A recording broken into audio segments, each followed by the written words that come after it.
Everyone. So, I guess everyone is doing good. Today, we are going to start sociological theory, which refers to a set of interconnected ideas, concepts, and explanations that help us understand how society functions, how social relationships are formed, and why social patterns, behaviors, and institutions exist and change over time. Please do listen to my words and my sentences very carefully because I have drafted the whole presentation just to help you guys to understand what sociological theory actually means. It provides a scientific, systematic, and evidence based framework for examining social reality rather than relying on common sense, assumptions, or personal beliefs. Sociological theory is abstract, general, logical, coherent, empirical, grounded, and always open to revisions as society evolves. I personally feel that when you listen to the words more carefully, your mind it captures the whole explanation. It helps you to retain it with a better memory power. So I would like you to everyone to focus on the words, and with time I will bring up new schemes and new presentations where I can actually be present in front of you all and make you understand the whole concepts and the whole theories. So let us start now. Again, students who are preparing for UPSC or their examinations from academic background can also refer to this video. So let us start now, guys. So before theory, you need to understand what is sociology. Sociology is the scientific study of society, social relationships, and institutions. Now, sociological theory provides a framework for this study, and it is basically how and why do we need to understand the world. Now, have you ever wondered why do we need this? Why do we need to understand the social world? Now, we try to understand the social world because human beings live in societies shaped by shared meanings, relationships, institutions, norms, and power structures that influence our behavior, identity, opportunities, and world overview. Now, sociology is the subject which helps us systematically understand and study the patterns rather than just accepting them as a natural or individual choice. I hope you all can understand. By using observations, comparisons, surveys, interviews, again theoretical perspectives and also critical analysis, we can explore the world of social sciences, how social processes such as culture, socialization, inequality, and change operate and affect individual and groups. And now comes the nature or the what is sociological theory.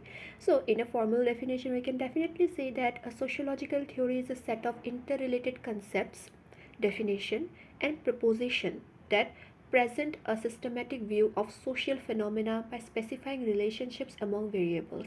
This is a very formal definition, but if I simplify this into simple terms, it is a testable abstract explanation. All right, which can be used in different parts of societies and are connected how they will function and how they will change.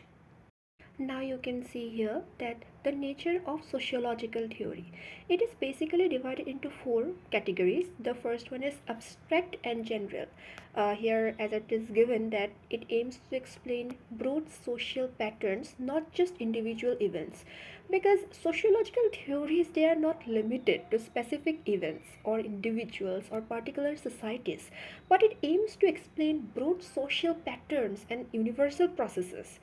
I hope you can understand. They deal with concepts like class, power, identity, gender, or any general norms or social change rather than specific personal cases. I will give you one example. For example, we all know the great sociologist Karl Marx, who gave the theory of class struggle, which is not about one particular worker or one particular factory. It's about a general relationship, right, between the economic classes across the societies.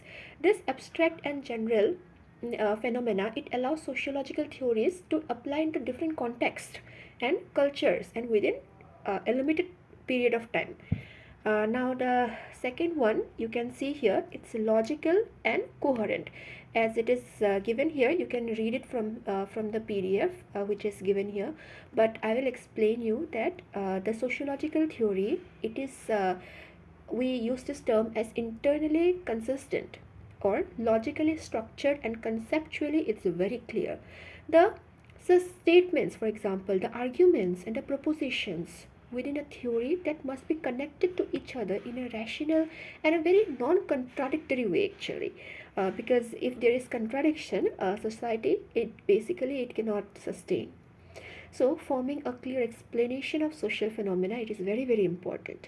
Now concept used in theory must be very properly defined in a logical sequence. And again we have empirical grounded, which you can read it from here, but I will explain you in a very short way that a sociological theory, it must be supported by evidence gathered from systematic observations and research, and the research data, for example. And it cannot be con- uh, confined within assumptions or personal beliefs or moral judgments, because a society cannot run through your own perspective of view. It should be a variable. It is a variable actually, it's never stable. So it should be testable, it should be verifiable, and based on basically real world facts. All right. So Durkheim, for example, Emile Durkheim did a study on suicide, where he used this empirical data from different European countries to support his theoretical claim that suicide rates are influenced by social integration and regulation. And the last one is provincial, which is that sociological theories, for example, they are not final or they are not fixed, they are not absolute truth. Okay, so there remains an open revision to this. There is an open criticism and open refinement as society changes and new evidences they proclaims. And now there comes a key distinction between the theoretical and the ideological sociology. So basically sociological theory, it is a systematic, logical and evidence-based explanation of social phenomena that aims to understand, it interprets and predicts patterns in society using scientific inquiry and critical reasoning. But in contrast to that, we can say that ideology, it is a set of beliefs actually. It is a set of beliefs, for example, values and normative ideas, we can say, which are held by individuals or groups that promote a particular worldview or an overview of sociological goal.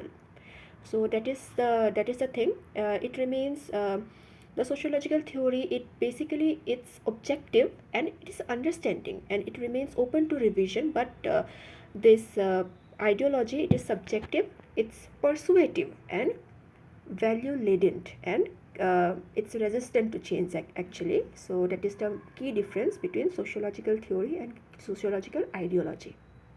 So guys, I have completed part 1 of this whole video.